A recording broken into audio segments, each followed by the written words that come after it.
see. Let's do a little sports because we haven't done any of that. And we can talk a little bit about why some athletes last longer. Why does Brady pay to 44? An incredibly difficult thing to do. And why some guys have to quit in their 20s. Why is the body in some... So let's just, we can get inspired by the current playoffs.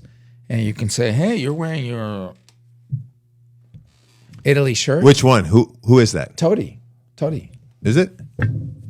Is the name back there? Yeah, it is. Totti. Yeah. Totti. Toady. That Totti. I hear the rains down in Africa. What was that band? Toto? Toto, yeah. Toto. He was incredible. Yeah. The dog? So, And your dog, Toto? welcome again, everybody, to the Leverage Podcast. I'm your host, Davio Venturis. I'm here, as always, with the preeminent cardiologist, Dr. Federico Macy, affectionately known here as Dr. Suave. Good to see you again, my friend. Good to see you as well. So we've been sitting here inspired by the hockey and NBA playoffs. If it's your first time listening to the podcast, most people don't know, but you and I both were athletes, basketball players and football players. Back in the day. Long ago. Not professionals or anything, but we did it well enough that we enjoy it and we enjoy talking about it. We derive pleasure from it. And obviously, right now, LeBron James is a physical specimen par. I mean, we haven't seen anything like this since Kareem, right? Absolutely. And although they're completely different in the way they go about it. Okay, but we also haven't seen anything like Tom Brady. So my question for you is two parts, because I know you can't. One question's not enough for you. One is, why does Brady and LeBron and Kareem last longer than by far any of their counterparts? Yes. Even ones as talented as them, because obviously they last longer because they're more talented, so they get more opportunities for longer. But other people as talented as them don't last. What you're saying, long. Performing at the highest level. Yeah. Why are they so much longer, have so much more longevity than your average athlete? Right. And two, why is athlete longevity growing even as health outcomes are collapsing for the general population? So answer the first one first. So the first thing is that they have a specific genetic predisposition to maintain functionality for many years. So they're blessed with great genetics. Now, Tom Brady was not a great athlete. Famously, the slowest combine time of any quarterback. Correct. And I guess in the last round, the last draft choice that Kraft took a chance on, right? But Brady, as a unique specimen, I think Belichick should probably get more credit than Kraft. Okay, yes. But there's that famous quote that he told Kraft, "You won't regret it." Right? Yeah. So I think all of those have also the mental aspect of the game and the mental strength. And I like to think that all of them have been blessed also with great nutritional advice, starting at a fairly early age. And I mean that probably in their early 20s. Right. Probably they were not eating fast food after a certain amount of time. Someone educated them on proper nutrition. And that is essential for performance. Well, famously, the Tom Brady method, the TB12 method, correct, which is has its own quirks, but it's very similar to what you described when you were trying to get my health outcomes more positive. Yes. with a great reduction in processed sugar. Correct. It seems like every podcast, no matter what, we go to that. It ends up coming back around. Processed meats, excessive, saturated fats, but above all, refined sugars, which are so deleterious to our health, to our endothelium, to release nitric oxide. So with those, the intangibles go into the mental strength category of why some people are able to overcome adversity. Right. Despite the fact that they may not have been the best athlete. Now, and LeBron it classifies as top athlete. Right. category. Okay, Right. Brady was not. Right. So he had to compensate with a lot of mental health, mental analysis capabilities, and develop those with great coaches Right. along the way, teaching and implementing great courage. Well, and lucky for him, he plays a position where obviously it always helps to have great physical athleticism, but quarterback, as long as you got the height and the hand size and the vision and the accuracy, right, and you can be protected Right. by your teammates, Right. whose job is to protect you, right, while you deliver the ball to the right skill player. I think Kareem had the most amazing physicality, and in essence changed the game to the point where the big man all those years was possibly the most important player on the court. Right. Now, when Magic came along, the point guard became an incredibly well, even Magic deferred to Kareem until Kareem got very old. right, and Bird could occupy both sides. He could be a point forward playmaker, Right, but his longevity was nothing. It was very short. because he was pounding beers after games. And not only that, the genetics for him were not as advantageous. He took more pounding per square inch, let's Right. say. The way he had to play, right? He wrecked his body. Right, Remember, he played 4 full years in college. right, So Magic only played 2 seasons. right. Right. So he became a pro at an earlier age. Kareem only played 3. Yes. And, further going into the type of, contact, Larry had far more physical trauma on his body. He didn't have the type of gifts that, say, stronger defenders could Well, I think put on him. and I think the quickness aspect. Absolutely. I think we see that today with Luka. The way Luka has to play, Right. there's just naturally more physicality because the people they meet. Yes. When a quick player beats you, that's it. No contact No happens. contest. But there's contact with these guys that are Right. incredibly talented and have developed their skills. But someone like LeBron that has all that, he has the physicality, And the quickness. he has the quickness, he has the mental strength to overcome difficult situations. The gene for giving up is not in these guys. That produces longevity on the court. While there's time on the clock, they all believe they can win. Right, And they believe they're going to win. right. And that, I think, translates into longevity. So there's no, I'm getting depressed, there's no hope or hopelessness. The mental aspect of longevity, I think, cannot be underestimated. Right. Okay? Second, the way you play, because I think LeBron punishes others when he plays. Sure. It's, you want to get it in front of him and take a charge, good luck. Right. Right? You're going to get a back injury. And you're going to foul him. Right. Right? So, in addition, I think I mentioned earlier the nutrition aspect. I think Brady's a clear example of someone who's lived a very quiet lifestyle with resting between games. Well, and then Plenty of sleep. LeBron famously spends millions of dollars every year on a nutritionist, Exactly. hyperbaric chambers. Someone who stretches him, who helps him in maintaining the physical part, and then he works on his mental side.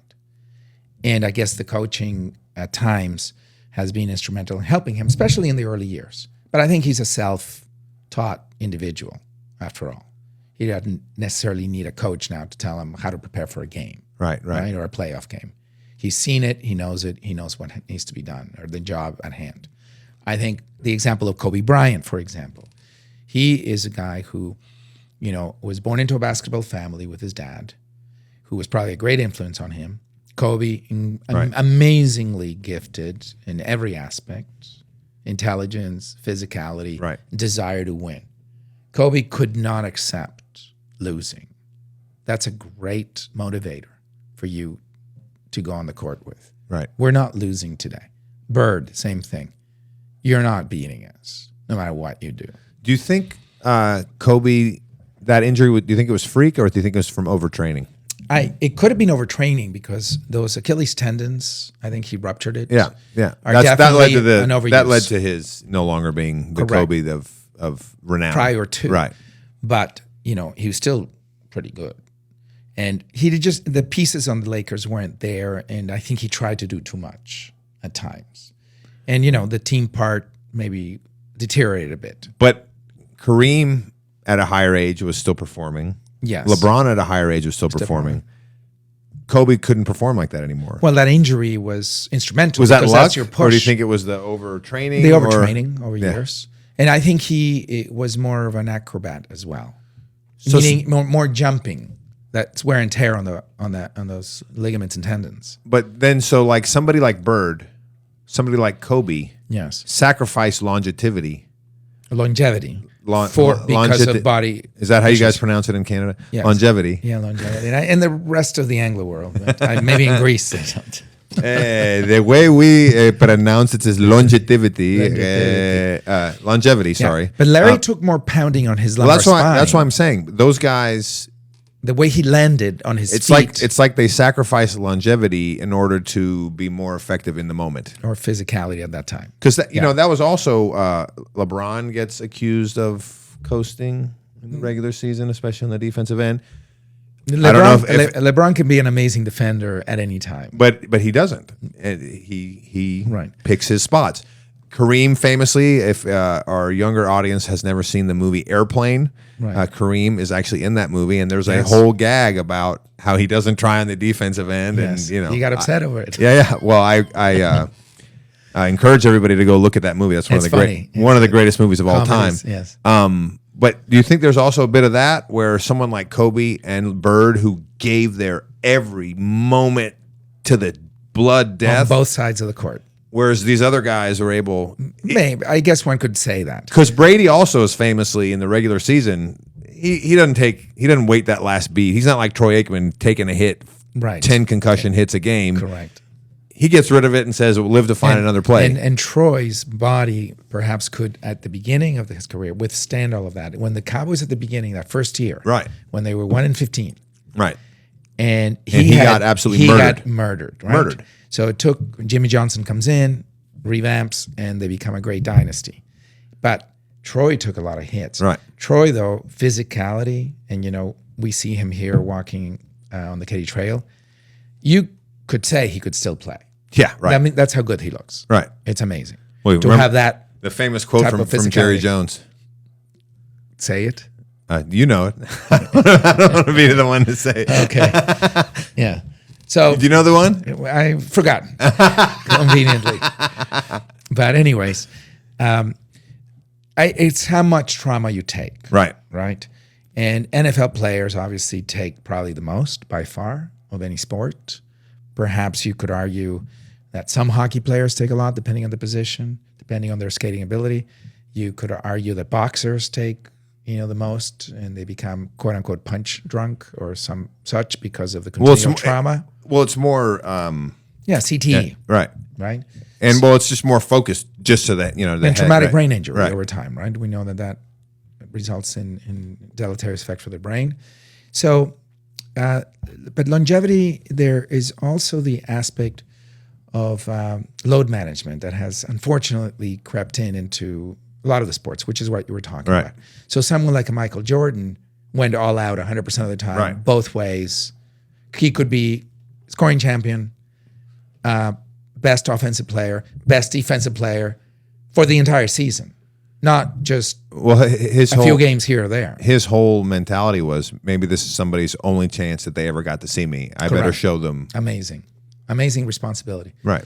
But that's ingrained in him. That's him. And he probably sacrificed longevity He may to have. be that kind of player. Right. And remember, he gave up a couple of years for baseball. But even with those years, he's yes. not. No, that may have helped keep his body healthier because he took a little rest from the trauma of basketball. Right. But it didn't help him No last disrespect longer. against baseball, but he was probably. But it didn't help him last longer, though. Yeah. So LeBron, who plays every year, Kareem, who plays every year, they played a lot longer than Jordan did. That's true. Perhaps so. And there's a point that you're making that is valid, that when you go hard both ways and you get more physical contact and you get pushed around more and you hit more, you're going to shorten your career. But, they only know how to play hard, those guys. They don't know any other way. And, Duncan in his latter years was getting load management treatment by Popovich, which left a little sour taste on many people. But they did win, 5 championships together? Yeah. So hard to argue with it, right? Sure. Robinson, who had the most... Well, I think that with Popovich and Duncan, it worked for them. Yeah. But it's the fact that all these other teams are like, well, that must be why they're winning, and how now that's kind of a thing where you and I go to the games and you never know when the good players are going to play. Well, and we see that on back-to-back. Luka's sitting the next game, and, he's 23, and you could argue that, you're throwing away some games. Why don't you bring him in here and there, play him, instead of 40 minutes, play him 26. They would have made the playoffs if he would have played 2 of those games. Exactly. Anyway, that's it. So we don't like it as fans. We don't see at times eye to eye with the coaches who are doing it, perhaps as a knee reflex from the Duncan Popovich relationship. I was going to use the example of David Robinson, who had the most enviable, perfect body as a human specimen. Plus, he was also very You'd put him number one over Giannis? No, I wouldn't put him over Giannis. I think Giannis is probably in a category just above Robinson, but not by far. I think David Robinson was unbelievable. Yeah, for sure. Okay, and I think Giannis is a modern one step up from Robinson, but along the same lines. Right. With the advantage of the 3-point game that opens up many things for him, whether he chooses to drive or not. Modern. Can you imagine if we got to play today? Right. Especially you and I are both pretty good ball handlers and vision. But we played back in the day where the paint was clogged, and if you took a shot longer than 18 feet, the coach was like, "Well, upset. You better make it." Right, and you'd go in the lane and get smacked down. Nowadays, people are just launching 30-footers, and they're like, "Oh, keep shooting." I mean, it's so funny to watch. You think of the contrast to the stern looks that you used to get, unless you made it. Absolutely. So, in general, in this topic, I think you have to have the right genetics. I think you have to have the right nutrition and keep it up.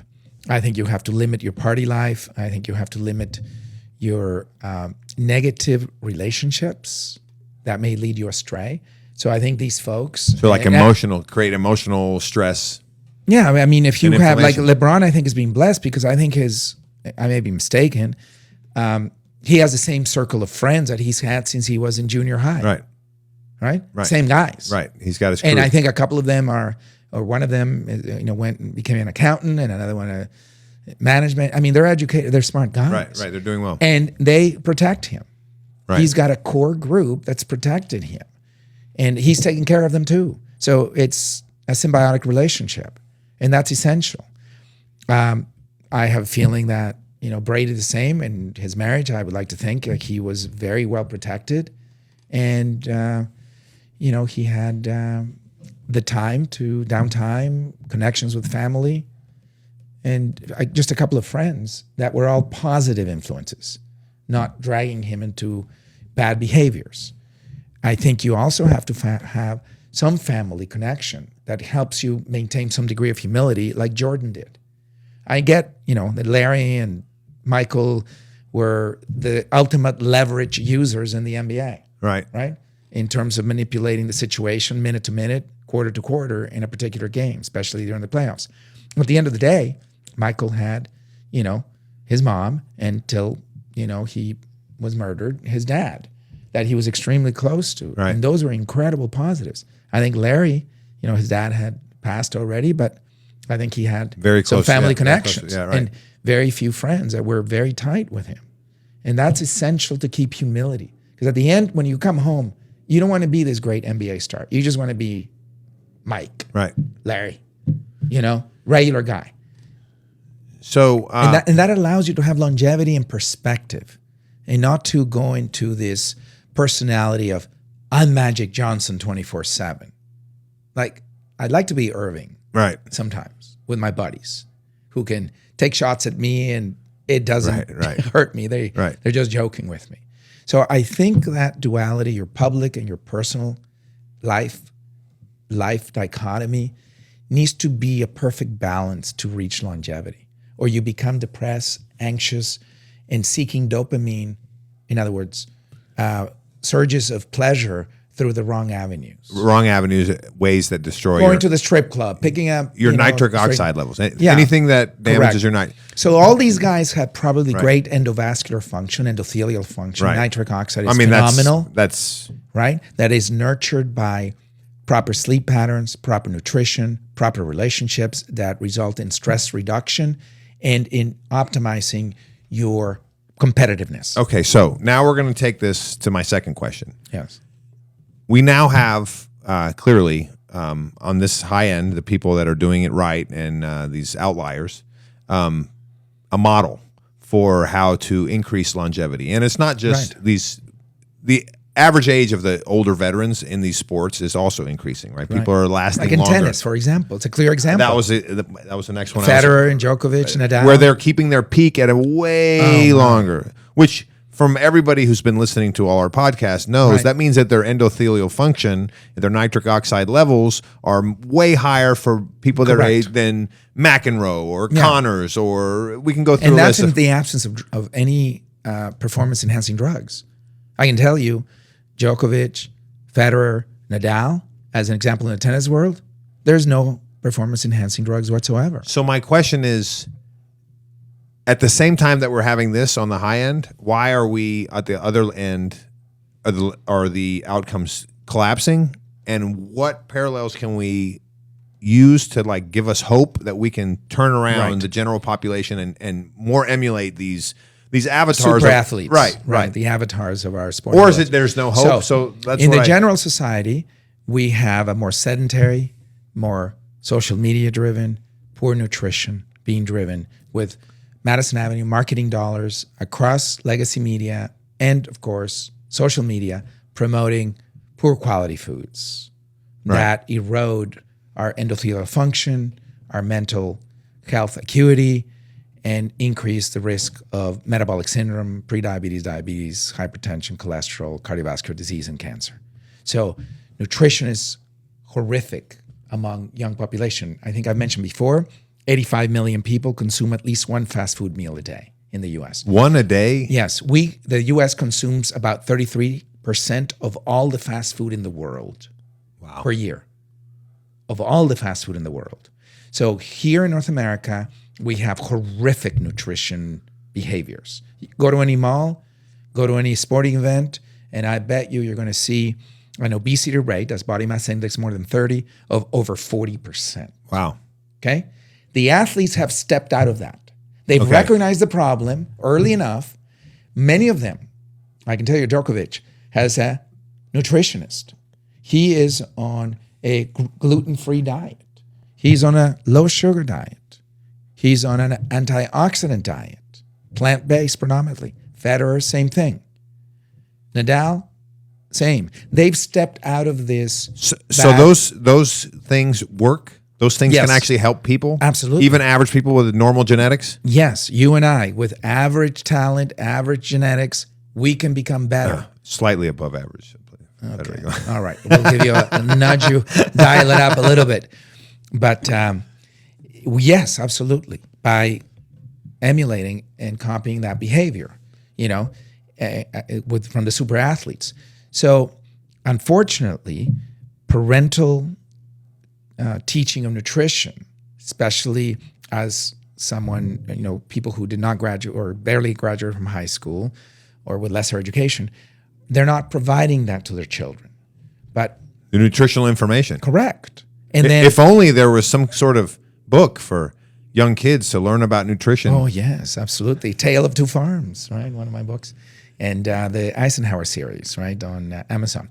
So the point being also... Which author do they need to find in the Amazon series? Dr. Fred Macy. Dr. Fred Macy. Oh, you did that book. Yes. With April, we did some. But the Tale of Two Farms is mine and the characters. And I attempt to teach young people in a fun way through an adventure about nutrition, right? So one might say, well, eating well costs a lot more money. So Harvard Public School of Public Health did a study looking at the cost of eating well versus not eating well, and it's about $500 per person per year difference. So a family of four is about $2,000. So that's significant for many. Right. For many people, right. If I were the government, I would certainly provide, if I'm going to provide the concept, with the food stamp or help or tax credits, et cetera, I would definitely focus on helping people acquire better products by giving them some tax breaks if they do so. And how you do that, there's a complicated way of doing it. Well, I think also the food subsidies. Yes. What we're subsidizing, we should be subsidizing what's healthy and not subsidizing what's not. Exactly. Great point. And I would also provide daily programming that people can access and reward people for participating through a variety of incentive programs that, hey, if you watch this program that has to do with how to prevent diabetes, you get, 20% off on, going to a park to enjoy, X activity or whatever. And the same for, movie tickets, for example, for your kids. So there's got to be an incentive, some leverage over the population to do behaviors. In addition, we have too many food deserts in the U.S. Right. Communities, at-risk communities, in socioeconomically disadvantaged communities where good food is not readily available. And if it is, like vegetables and fruits, they're so expensive. But what about Cheetos and grape drink? Correct. Isn't that the healthiest so there's backbone of any nutritious lunch? So, and I totally understand that this is where you've been in the recent past and that I've hammered that out of your diet through repetitive messaging and insults. But what you mentioned is the most horrific thing you can put in your body for many reasons, right? Including the chemicals and the added sugars and additives that are carcinogenic and awful stuff that I don't even want to mention. So I think there's a responsibility also from the super athletes to get on board with promoting healthy products. Well, that's what I was going to get to last. As we, I don't want to criticize anyone in particular. Tie this, but Kobe Bryant. But I do want to encourage them to. So you're get saying on board. Sprite? No, not something that I would promote even if I were given millions. Right. Right? Well, they Not are. Personally. They are. Well, they are given millions to do it. Or other foods. And, we can go to all of the chains and so on and so forth. And I think celebrity advertising can be counterproductive to the message that we are promoting on this podcast. Right. And I think it would be... Well, that's why they call us a rebel podcast, because we're going against the grain of... Yeah, and I'm going to encourage the super athletes in all of the leagues to consider, even though millions may be offered for a junk type product, to say, hey, let's do something that actually benefits the community. Well, to be fair, he gets a bad rep, but Tom Brady did really try to get people to be healthier. Right.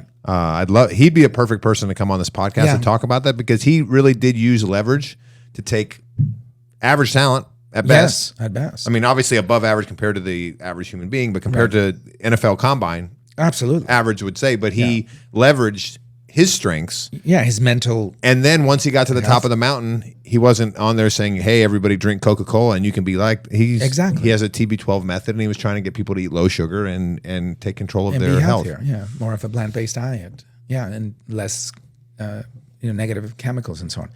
And there's one other aspect, which is this. People like to listen to people in their community. So if someone came from, a disadvantaged community and they've made it, they really should send a message back to that community. Okay? Just isolating yourself from that community, I think, is, to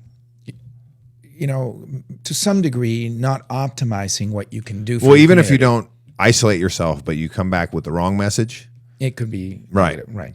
So at some point, we all have a responsibility. When I speak Spanish to a group of Latinos, they like to hear that language. Right. And if I send a positive message, they're more likely to receive it from someone with my color of skin. Not that what someone with a different color has less of an important message to send, because it really shouldn't be about color. But people are going to smile. I can make a Latino laugh within 10 seconds. Right. Just by the way I speak it, or the words I may say or choose to say in a funny way. Y en un momento ya se están riendo, and I have an audience. And I think through a little bit of comedy and a positive, message that uplifts can be well received, and they're more likely to trust and follow your recommendation. right? You're talking about the athletes now, or any community at large, right? Kids who are in their young years. Remember, it takes till about the age of 25, 26 to fully mature our brains. So the younger population, when they see a positive role model and they listen to a positive message, they're more likely to follow it, especially if it's from someone of their ethnicity and from their community. So that's a reinforcer that needs to be taken advantage of more. And we have, dozens and dozens of amazing athletes that, you and I watch, and I admire their athleticism because I never in my dreams could even come close to doing it. I would have liked to. But even the ones that aren't the best athletes sometimes last the longest. And I think that's Yes. the lesson that we can hope that people are going to try to glean from that and use that to advance their own lives and use the leverage of the people who came before us in order to advance our own selves. Absolutely. And the last point about it is that it's a partnership. We don't live as an isolated island. We live within a community. Our social connections are extremely important for longevity, not only in life, but in your career, to prevent burnout, to prevent despondency, to prevent a non-caring attitude. If you work for an organization, you want the organization to do well. Right. If you play for a team, you want the team to do well. Right. From top to bottom. The people that are at a lower level of employment to the executives. You want everybody to succeed. Well, and I think if you look at the people that have lasted the longest are the ones that incorporate that. You can't be an island. No, correct. To get to that all the way to the next end. If Mark Cuban says to Luca, hey, I need you to come, do an interview here because it's good for the team, or I need you to go visit, sick kids at the hospital, for example, or I want you to come to the school because my kids go there and everybody loves you there and they want to hear about you and the Mavs and how you grew up, just do it. Right. And I think Luca is one of those that gladly would do it. For example, here in our community, I know Dirk has had an amazing run. Well, he's another one with longevity. Yeah, and longevity, whatever this word is. Yes, but Dirk is one of those humble guys that again is blessed with an amazing talent who developed it to one of the greatest levels. What is he, number 6 in scoring? Mm-hmm. All time, yeah. All time. And number 1 in our perennial, hearts. Yeah, perennial all-star, but also as a person. Amazing. I have some friends that went, their kids went to the same school, and they said that everybody, and I've never heard one bad word ever said. No, Dirk is amazing. And, I can tell you from Wayne, Gretzky, same thing, right? Super humble, totally approachable, very playful, jokester, engages with everybody. Right. And so those kind of superstars, and we have many other examples, right? Sure. Are such pillars and examples for the younger kids. And I think that we can draw the conclusion that it's not, they didn't get the connection because they lasted so long, but they lasted so long because they made those connections. Yes, the connections were critical. And again, they incorporated the concept of team, right? Give credit to others. Pay homage to people that came before. Give not only support to those that maybe are struggling for a moment and you help uplift them. And all of those little components, many of which are behind the curtains over here, are part of someone's success and longevity in anything, whether it's business, sports in this case, or just life, right? So in order to live long and healthy, keep this football heart healthy, keep your arteries clean, keep those valves functioning right, keep your blood pressure under control, and keep smiling. That's the other part. They all love the game. They all love the game. Right. They all love the game. Yeah, but plenty of people who love the game don't last. I mean, they are passionately in love with the game. Right, but you can't It's last. one component that keeps you there. Once again, this has been the Leverage Podcast. I'd like to thank you guys. I'm Davio Venturas. I'm with Dr. Suave, Federico Macy. Hope you guys like and subscribe us on YouTube. Please follow us on Spotify. Rate us on Spotify. We're also on Instagram. You can follow us on Facebook and TikTok. I remembered it this time. Yes. Anything else? Anything else before we let them go? I think you've said it all. All right. Thanks, everybody. Talk to you Thank you. soon. Bye-bye. Bye.